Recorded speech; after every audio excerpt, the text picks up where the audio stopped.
a study that was done by the Justice Policy Institute, and they looked at private prisons just to, examine how much private prisons are spending on lobbying and how much money they make off of their business, right? Mm-hmm. So, of course, it's unsurprising that they spend millions of dollars on lobbying, especially when it comes to direct campaign contributions, networking, lobbying. Just to give you an example, they spent over $835,000 to federal candidates and over $6 million to state candidates.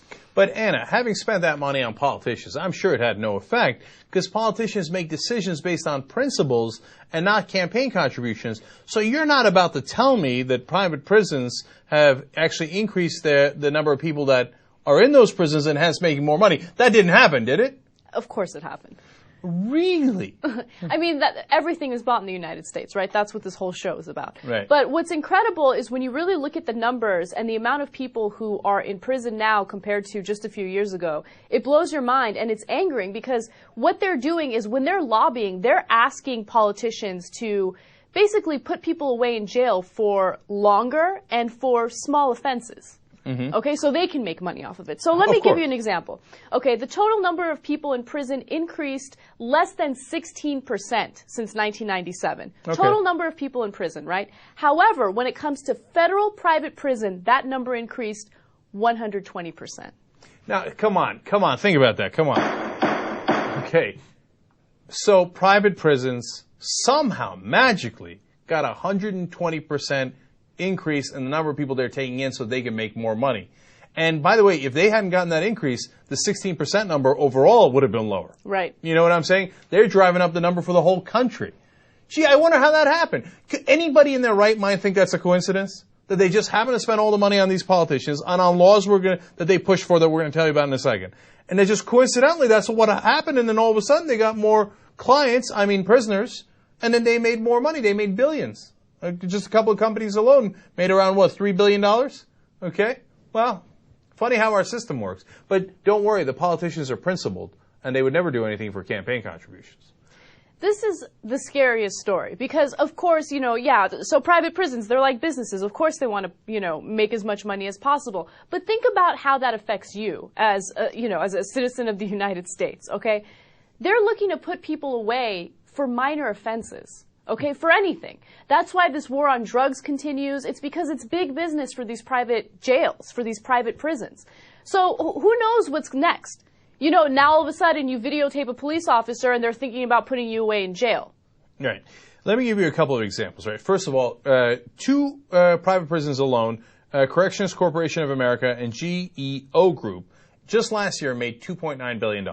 Now, that's a lot of money on the line. So that's why they turn around and spend all of those millions buying those politicians, because as you can tell, they get more revenue that way. But what do they push for when they ask the politicians, right?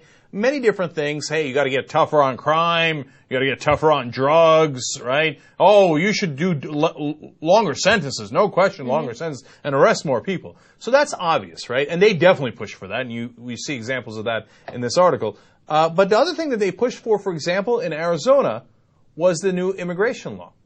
So that all of a sudden, all Latinos are suspect, and then all of a sudden, there'll be many more arrests. And look at that. The private prisons have more prisoners. What a wonderful coincidence. And this is how we become a police state, where we privatize our prisons, and then they buy our politicians, and they have the motivation to arrest us all. Okay? I mean, let alone the warrantless wiretapping that's happening, let alone all the spying that they're doing on United States citizens.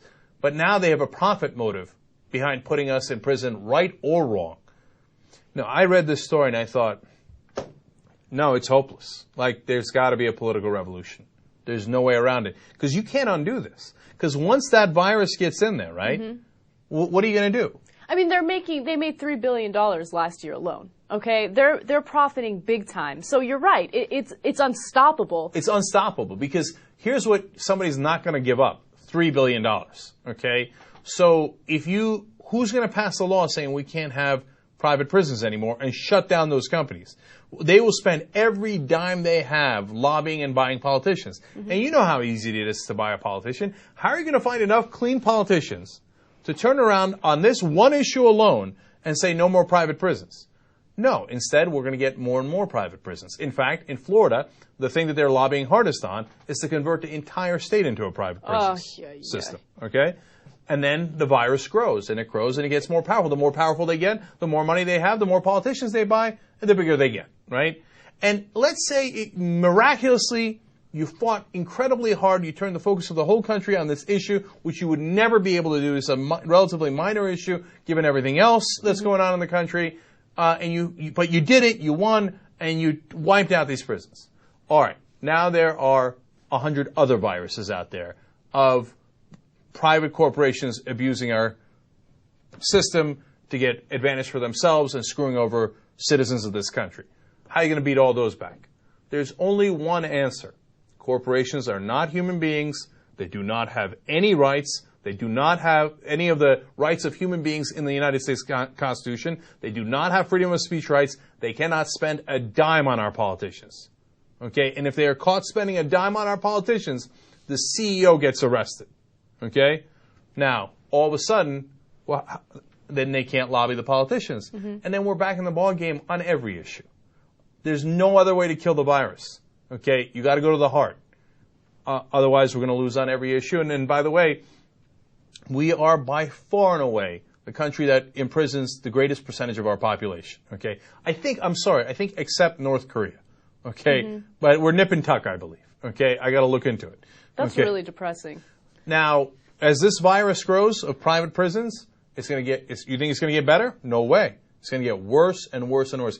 And as long as this exists, by the way, one other ramification of this that's obvious that we've already talked about a little bit, we're never going to end the drug war. No, we're not. Of course never going to end it with private prisons. I mean, private contractors are making money off of it. Private prisons are making money off of it. It's too lucrative for them. There's no way in hell we're going to get rid of the drug. Yeah, I knew the alcohol company thing was minor. I knew it. I knew it in my bones. I think we talked about it on air. And the defense contractors making money on fighting the war on drugs in Central American countries and here, and then the private prisons that make, bank on all these people who get arrested for minor possession of drugs, etc. They're never going to let go of those billions of dollars that they're getting. So that's your country. There is no other answer, man. You need to go after the very heart of corporate America, multinational corporations. You don't kill off corporations. I'm not against corporations, period. I'm against laws that give them special rights, that destroy our democracy. That's what you got to go after.